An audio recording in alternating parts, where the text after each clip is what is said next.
Bonjour, je vous souhaite à tous une excellente année, puisque c'est la première vidéo que je filme depuis début janvier. Les autres, elles étaient prêtes avant, en fait, puisque je voulais passer mes vacances tranquilles avec les enfants. Donc pour commencer l'année, je décide donc de vous faire la petite revue du mardi.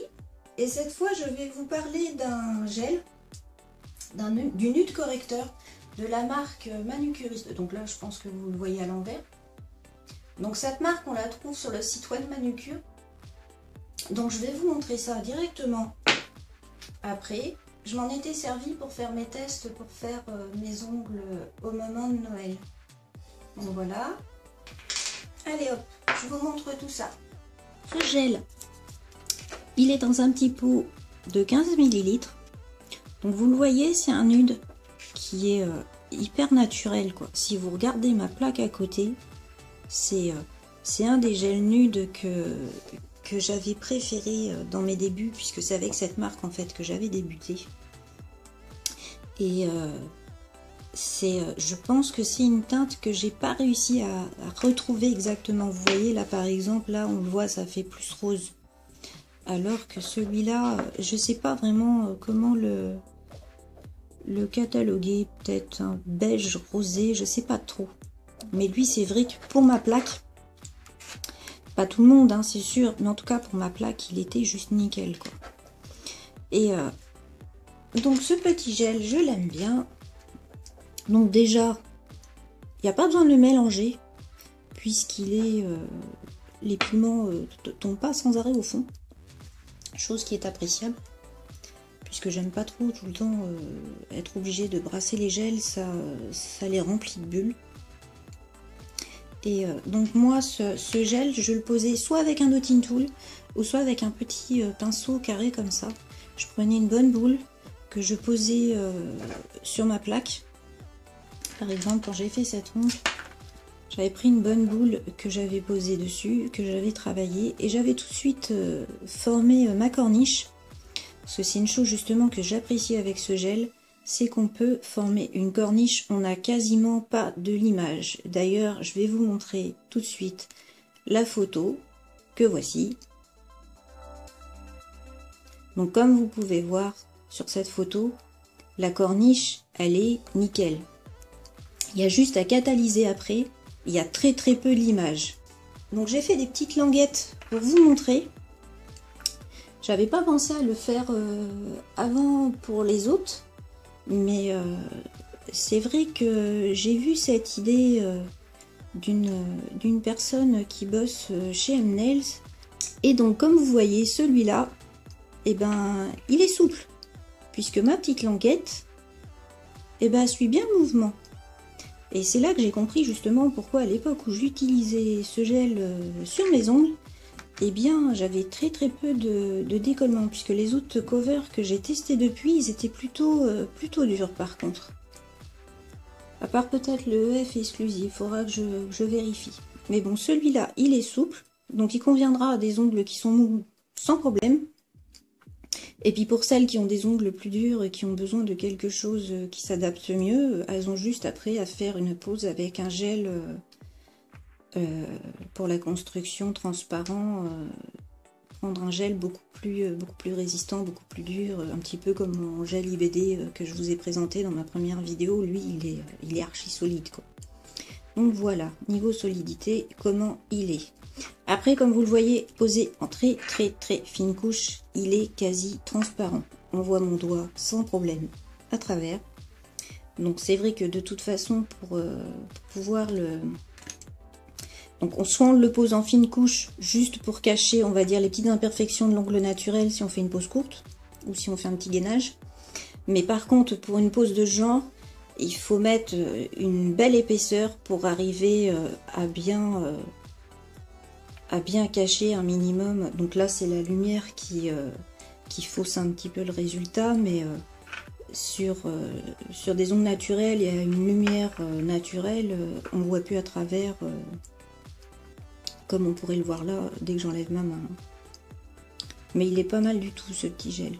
Donc il catalyse en 2 minutes sous UV. Et il est Et sous LED, il catalyse en 30 secondes. Il n'y a que la dernière catalysation que je fais de toute façon. Peu importe les marques de produits que j'utilise, la finition, je laisse toujours 2 minutes. Obligatoire pour que ce soit bien brillant, que ce soit bien joli. Mais bon, celui-là, c'est donc 30 secondes sous LED UV ou 2 minutes sous UV. Donc ici, ils disent fluide. Mais moi, je le trouve pas si fluide que ça, justement. Comme vous avez pu le voir sur la photo, c'était pas catalysé hein, sur la photo. Hein. C'était avant catalysation. Donc, c'est pas si fluide que ça, puisque j'ai eu le temps de prendre 2, 3, 4 photos avant de réussir à en prendre une qui était bien nette. Donc, pour vous dire. Donc, voilà. Donc, c'est des petits pots, c'est 10 grammes. Donc voilà, c'est une marque américaine. Si ça peut en intéresser certaines au niveau des ingrédients, je les posterai bien en détail sur mon blog, les ingrédients. Et au niveau de la conservation, une fois ouvert, celui-là c'est 18 mois. Et quand on les reçoit, donc ils ont peut-être changé depuis, mais d'après ce que j'ai vu, ça a l'air d'être toujours les mêmes pots. Mais il y a un petit opercule dessus. Donc j'ai jamais vraiment eu de soucis, puisque j'ai... Donc là c'est parce que je l'ai secoué, sinon il n'y avait rien dans le couvercle quand j'ai ouvert au début de la vidéo. Mais j'ai jamais eu de soucis avec ce gel, jamais de fuite des pots ni rien, donc voilà. Donc le petit test, donc cette fois j'ai pas préparé de capsule, j'ai préparé un petit truc. Alors j'ai perdu le nom encore. En ce moment, je perds tous les noms. Non, je n'ai pas Alzheimer, je vous rassure. Donc, je l'ai un tout petit peu limé, hein, histoire que ça accroche un petit peu, comme si j'allais le poser sur un angle. Ah, ben voilà, j'ai encore perdu mes mots. Comme si j'allais le poser donc sur un allongement au chablon. Donc, comme je vous disais, petite boule. Oups. Donc après, je peux poser plusieurs couches. Généralement, je le fais en 2 couches. Ce gel. Je pose une première petite couche. Donc vous voyez, eux, ils disent fluide. Mais du jour où je l'ai reçu, ce gel, moi, je le trouve pas si fluide que ça. Hein. Il coule pas. Et pourtant, dans cette pièce, il fait presque 21 degrés. Donc, autant que le reste de ma maison n'est pas chauffé comme ça. Mais cette pièce, elle est bien chauffée.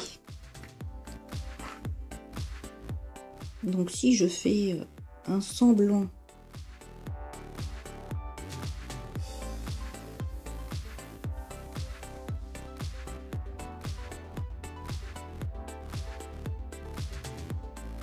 donc voilà, un semblant de plaque.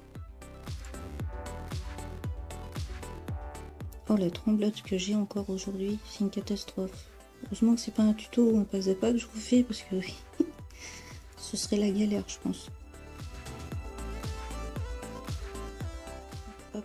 Vous voyez, il coule pas.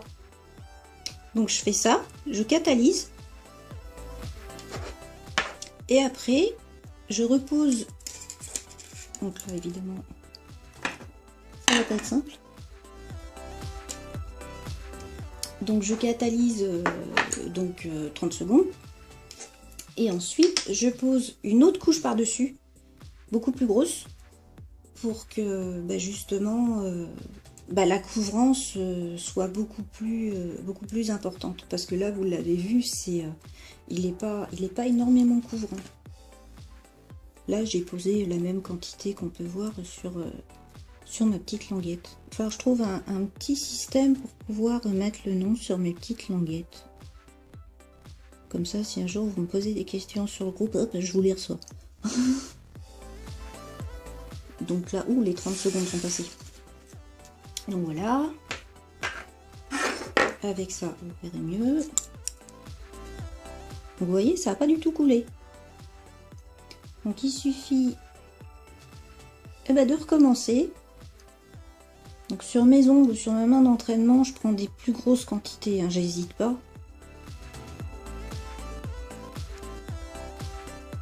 Généralement ma boule elle est un petit peu plus grosse que ça quand je pose.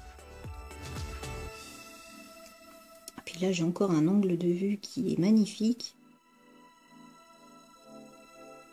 Hop, hop, hop. Donc voilà, en rapido. Hein. histoire de vous montrer un petit peu. Voilà. Vous voyez, déjà là, il paraît plus couvrant. Après, pour faire une belle corniche, par exemple pour la pose, donc quand j'avais testé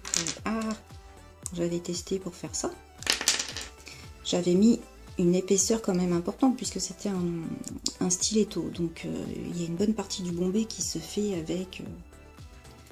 avec le gel. Mais vous voyez, c'est nickel. On voit bien la différence. Donc là, on catalyse. Si on a le temps, on parfait un petit peu pour éviter l'image, ou trop de l'image plutôt, puisqu'il a toujours besoin d'un petit coup de l'image quand même. Puisque vu qu'il est, il est pas fluide, mais comme il est quand même assez, je sais pas comment dire, parce qu'il n'est pas fluide, mais il n'est pas épais. C'est, on va dire, entre les deux. Et donc au niveau de la corniche, il y a quand même des petits défauts. Donc on passe vraiment un tout petit coup de lime comme... eh bien je vais vous montrer, vous avez juste à regarder cette photo. Donc vous avez vu, c'est vraiment pas grand chose. Je ne l'ai pas passé partout, c'est vraiment un petit coup là, un petit coup de l'autre côté, histoire de bien finaliser la forme. Pour faire une belle corniche, on a besoin d'une certaine épaisseur. Je le trouve pas mal. Et pour les ongles qui sont mous, il peut être, je pense, pas mal du tout au niveau proche des cuticules, là, pour éviter les décollements, peut-être que certaines personnes avec ongles mous ont. Donc voilà. Donc j'espère que cette petite revue vous aura plu. La prochaine fois, je sais pas encore de quoi je vais vous parler, peut-être d'un VSP. Donc si vous voulez le trouver, vous avez le lien en dessous dans le descriptif.